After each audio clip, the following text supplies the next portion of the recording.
कथा के अनुसार पुराने समय में दो संत एक साथ रहते थे। दोनों की भक्ति का तरीका अलग अलग था।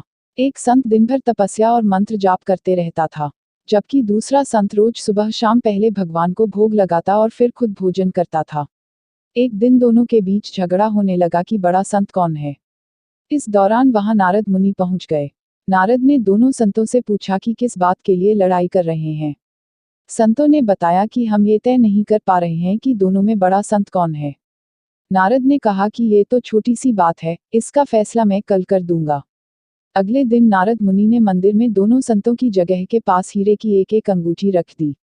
पहले तप करने वाला संत वहां पहुंचा, उसने एक अंगूठी देखी और चुपचाप उसे अपने आसन के नीचे छिपाकर मंत्र जाप करने लगा।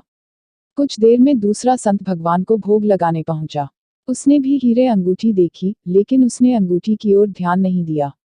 भगवान को भोग लगाया और खाना खाने लगा।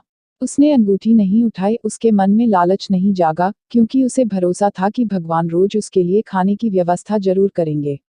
कुछ देर बाद वहां नारद जी आ गए। दोनों संतों ने पूछा कि अब आप बताएं कि हम दोनों में बड़ा संत कौन है। नारद ने तपस्या करने वाले संत को खड़े होने के लिए कहा। जैसे ही वह संत खड़ा हुआ तो उसके आसन के नीचे छिपी हुई अंगूठी दिख गई। नारद मुनि ने उससे कहा कि तुम दोनों में भोग लगाकर खाना खाने वाला संत बड़ा है।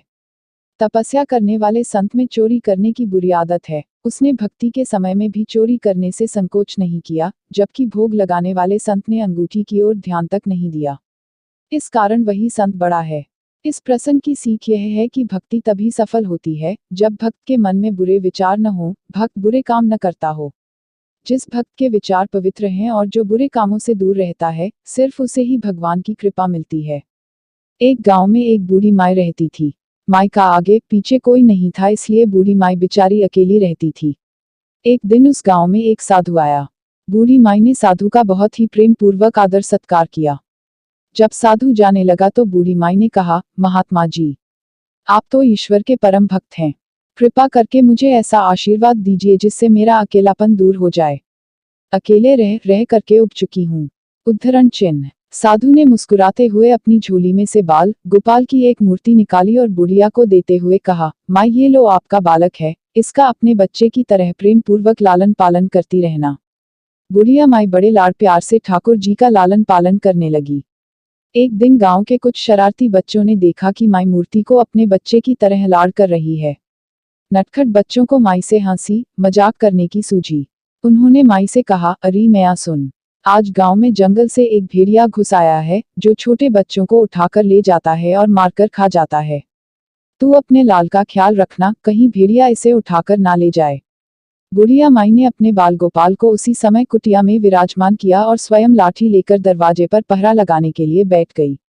अपने लाल को भेड़िए से बचाने के लिए बुढ़िया माई भूखी प्यासी दरवाजे पर पहरा देती रही।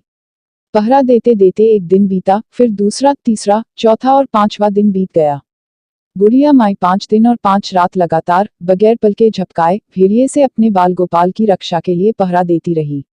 उस भोली भाली मैया का यह भाव देखकर ठाकुर जी का हृदय प्रेम से भर गया। अब ठाकुर जी को मैया के प्रेम का प्रत्यक्ष रूप से आस्वादन करने की इच्छा हुई।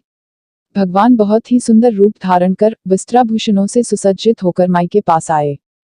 ठाकुर जी के पांव की आहट पाकर माई अड़ा गई कि कहीं दुष्ट भेड़िया तो नहीं आ गया मेरे लाल को उठाने।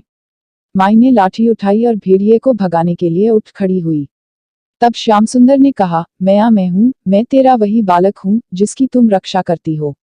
माई ने कहा, क्या? चल हट, तेरे जैसे बहुत देखे हैं, तेरे जैसे सैकड़ों अपने लाल पर न्यौछावर कर दूं, अब ऐसे मत कहियो। चल भाग जा यहाँ से। ठाकुर जी मैया के इस भाव और एकनिष्ठता को देखकर बहुत ज्यादा प्रसन्न हो गए। ठाकुर जी मैया से बोले, अरे मेरी भोली मैया, मैं त्रिलोकीनाथ भगवान हूँ, मुझसे जो चाहे वर मांग ले, मैं तेरी भक्ति से प्रसन्न हूँ। बुढ़िया माई ने कहा, अच्छा आप भगवान हो, मैं आपको 100 प्रणाम करती हूँ। कृपा कर मुझे यह वरदान दीजिए कि मेरे प्राण प्यारे लाल को भेड़िया न ले जाए। अब ठाकुर जी और ज्यादा प्रसन्न होते हुए बोले, तो चल मैया, मैं तेरे लाल को और तुझे अपने निज धाम लिए चलता हूँ। वहां भेड़िए का कोई भय नहीं है। इस तरह प्रभु बुढ़िया माई को अपने निज धाम ले गए। इस कहानी से शिक्षा मिलती है कि हमें अपने अंदर बैठे ईश्वरीय अंश की काम, क्रोध, लोभ, मोह और अहंकार रूपी भेड़ियों से रक्षा करनी चाहिए। जब हम पूरी तरह से तन्मय होकर अपनी पवित्रता और शांति की रक्षा करते हैं तो एक न एक दिन ईश्वर हमें दर्शन जरूर देते हैं। भगवान को पाने का सबसे सरल मार्ग है, भगवान को प्रेम करो, निष्काम प्रेम, जैसे बुढ़िया माई ने किया।